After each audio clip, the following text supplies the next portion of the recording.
Yeah. That's what I like to hear. Cool. Well, any questions before we get going? I figured I'd just ask you a bunch of questions about playing goalie and your experience and all that good stuff. I'm ready to go. All right. That's what I like to hear. Ladies and gentlemen, I would like to welcome to the show Sebastian Adams. You may know him as SeaBass. He was really the star of the Goalie Summit 3. SeaBass, welcome to the show. Thanks. You're welcome. You are welcome. Well, this is going to be awesome. The first question I have for you is, do you remember the very first time that you stepped into goal and made a save? Yeah, it was actually a kind of painful experience.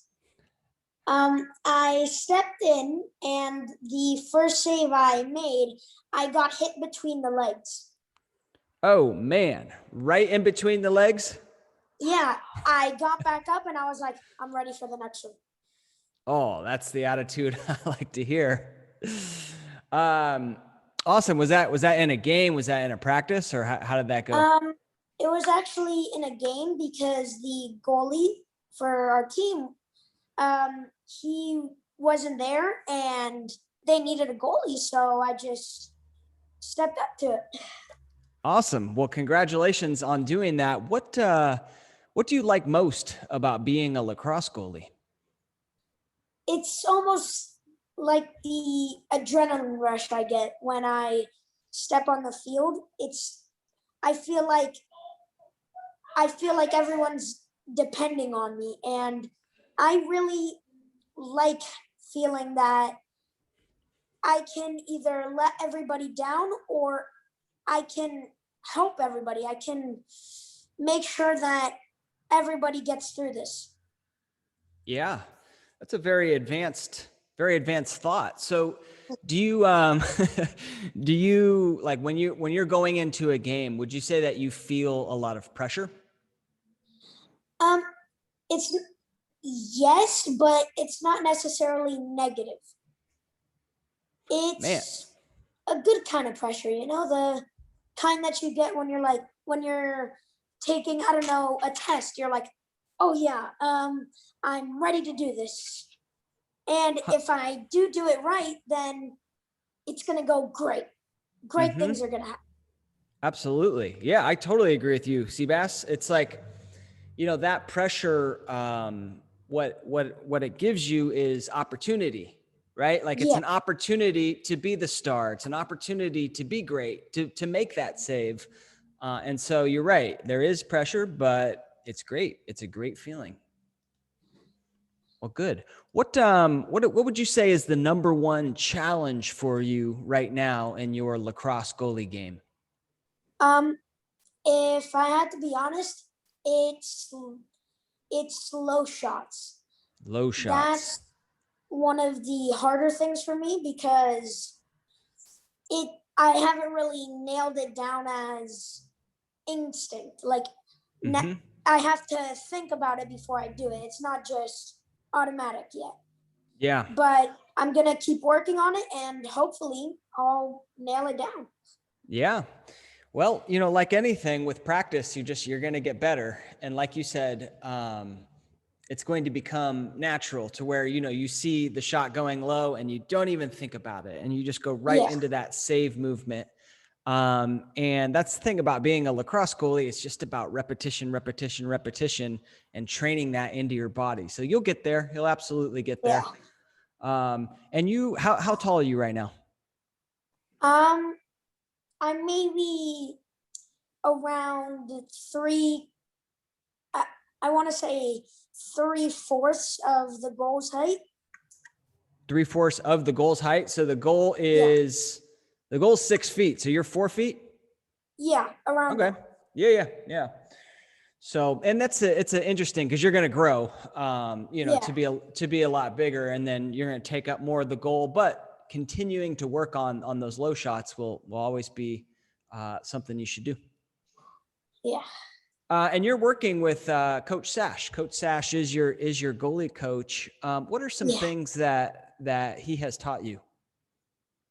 Well, if for those who were at the Goalie Summit, he taught me about the 33, and he also taught me about the 6 feet, where if they're getting close, hold your stick up to the height of the crease. No, not the crease.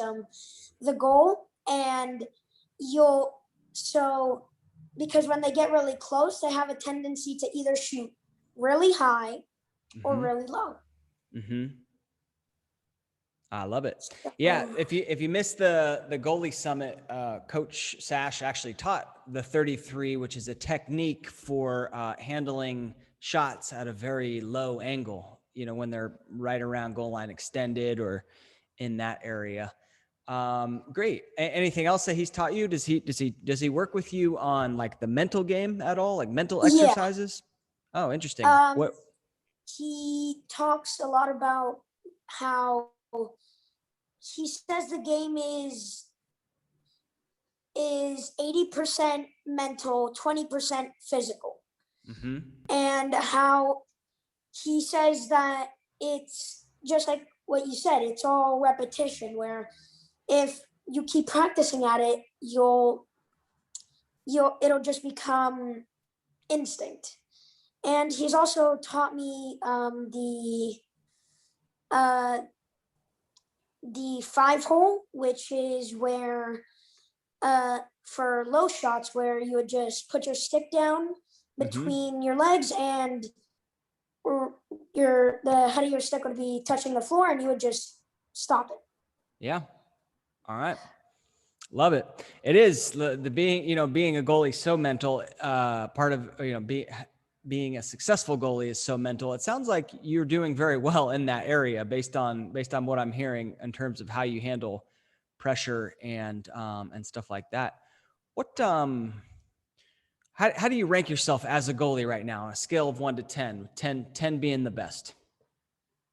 Well, I think I'm around 3. Oh, I think you're better than that, SeaBass. All right, let's keep chatting, and we'll see how you progress. But why would you say you're a 3? What we mentioned low shots. What else are you working on? Maybe it's mostly down in the lower area. So, I mean, corner low shots, I rarely stop those. Yeah. And that's honestly what I've had the most trouble with. And I feel like in order to be a well-rounded goalie, maybe around a 5, you need to be able to stop, or at least consistently stop, low shots, middle shots, and high shots. Mm-hmm. You don't have to stop them 100% of the time, but just consistently in order to be a 5. Yeah. And yeah. Yeah. Well, you'll get there. You absolutely get there. I'll send you. Did you attend the Goalie Smith guys presentation at the Goalie Summit? Yeah, that was one of my favorites, actually. Yeah, that was really good, right? So remember, inside of 8 yards, you've got the read 'em and beat 'em technique. So Yeah. that will really help with low shots too, because you can kind of, start to anticipate as those young guys drop their shoulders and they show you their body language like they're going to shoot low. Then all right, shots coming low, and I can get down there and beat them to that spot. So Yeah. I'll send you that video so you can watch that whenever you want. Yeah, I highly recommend that to all goalies because it was good stuff, right? Yeah. Yeah.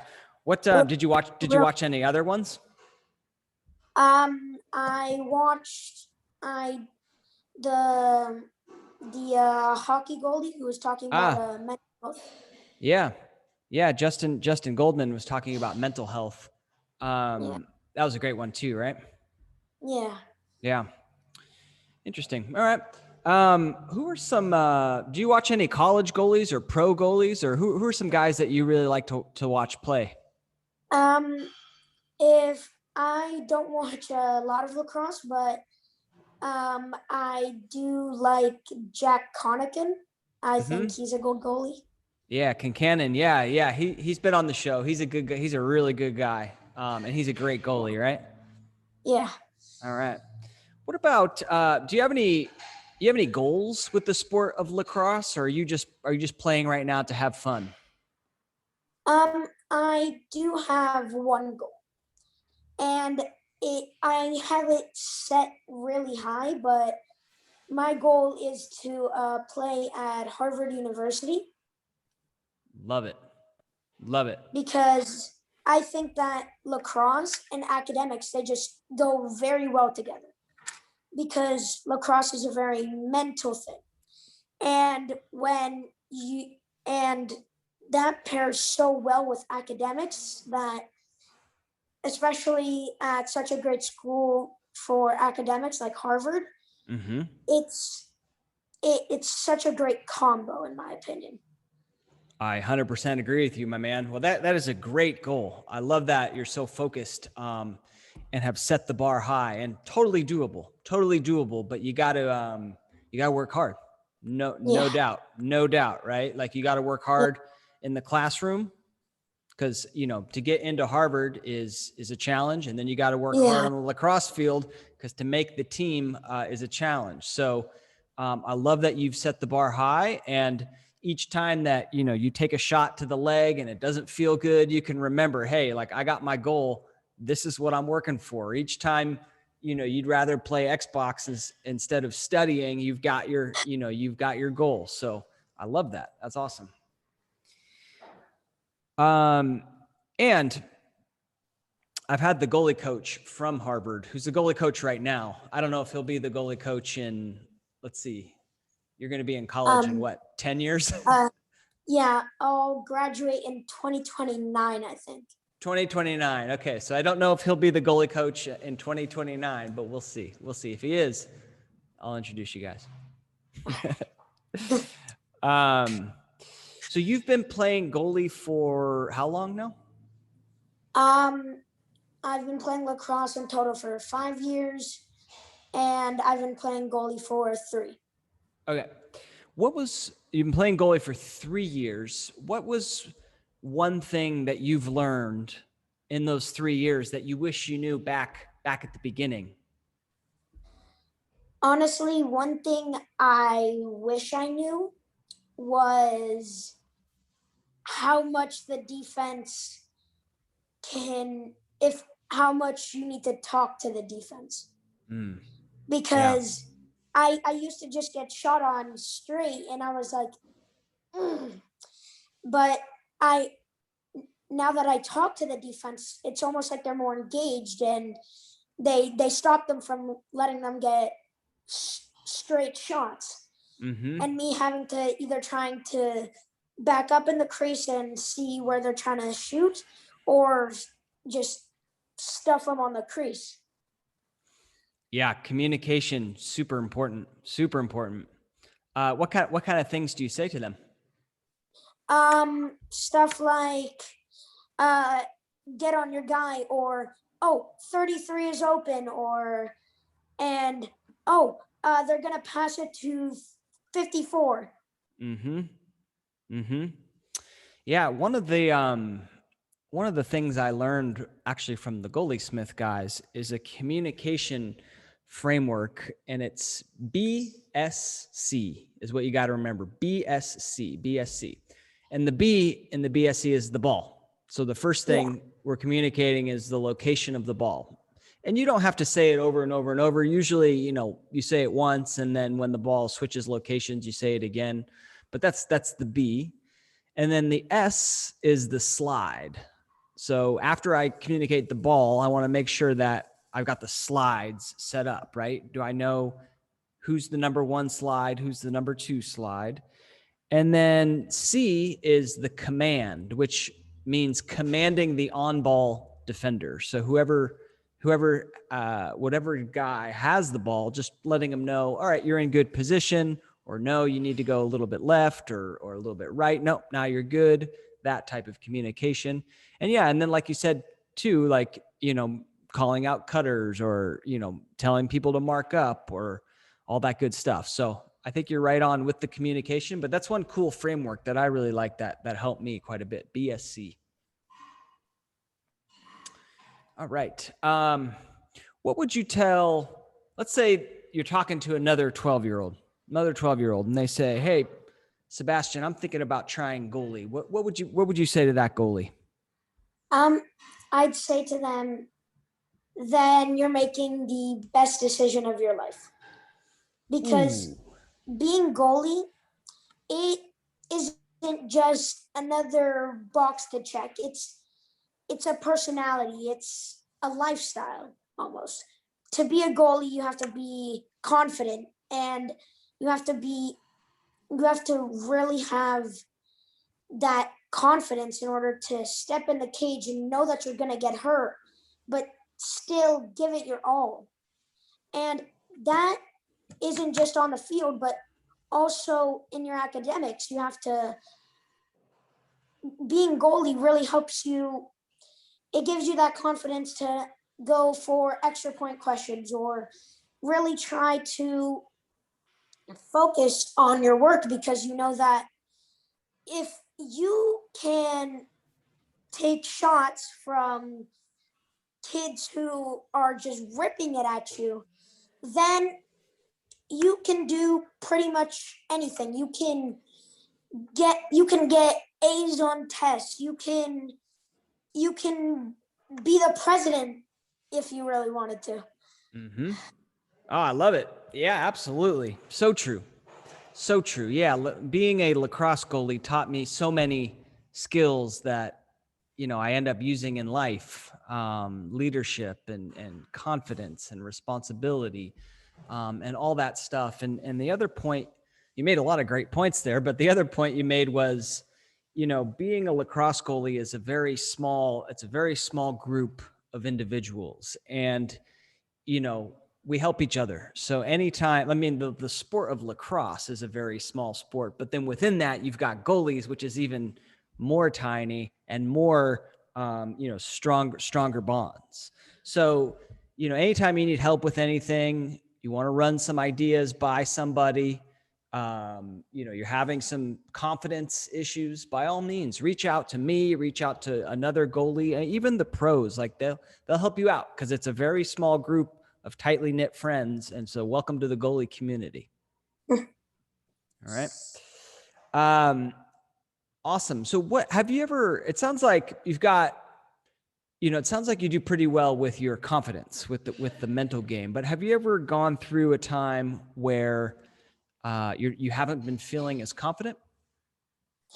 Well, there was one time at a tournament, but it wasn't necessarily because I felt bad. It was because I was exhausted. I felt like I couldn't go anymore. I played 8 games that day, and Wow. I had no break in between. I felt exhausted. I felt like I couldn't go anymore. But what really helped me get out of that was knowing that I had to I had to help my friends. They were relying on me, so I just pushed through it.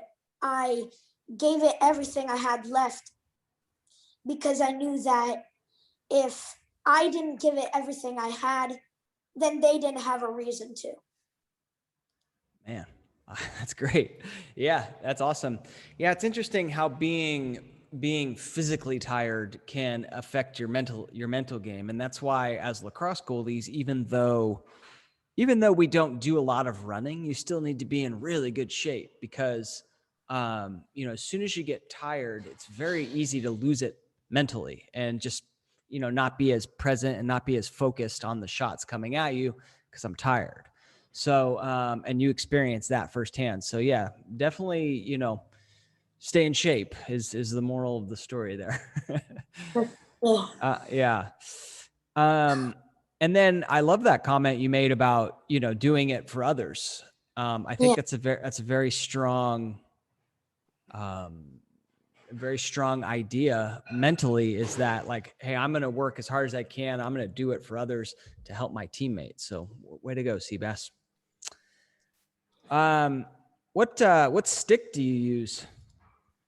Oh, I use the CL18. You Mm-hmm. can buy it at Deep South Lacrosse, Mm-hmm. where you can get all your lacrosse needs.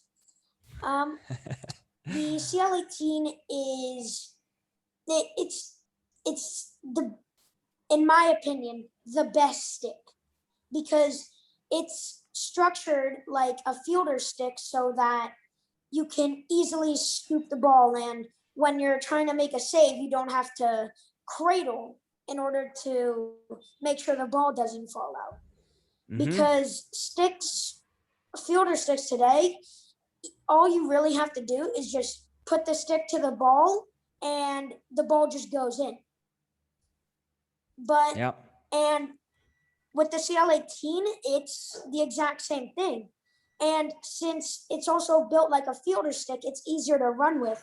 So Mm-hmm. for goalies who like to, after they get a shot and they make the save and nobody's open and they just start running, it's easier for them to run. They don't have to run around with something that's hard to cradle with and awkward. Yeah, I've got one over my shoulder here, up other side. I just did a review on the CL18 goalie head, and yeah, it's really revolutionary in terms of the face shape. And like you said, it's Yes. built like an attack stick, so you've got that channel that makes rebounds less frequent, and also makes it a lot easier to cradle and throw. So it's a little heavy, but Yeah. if you can get used to that weight, it's a really good stick for the youth because they can, cradle and throw and do all that good stuff. So, Yeah. all right. Well, good luck in your upcoming season. I guess you're in the season right now. I want to thank you for coming on the show. Any other questions for me? No. Okay. All right. Sebastian, well, thank you so much for taking the time to chat with me. It's great to get to know you a little bit better. We all loved you on the Goalie Summit, and you were such a champion for jumping in there and taking saves. And I wanted to get you on the podcast and just chat a little bit more lacrosse goalies. So let's keep in touch, because in 2029, I want to hear that you have been accepted to Harvard lacrosse. All right. All right. All right, bud. Take care. You too. Thank Bye. you. Thank you. Bye.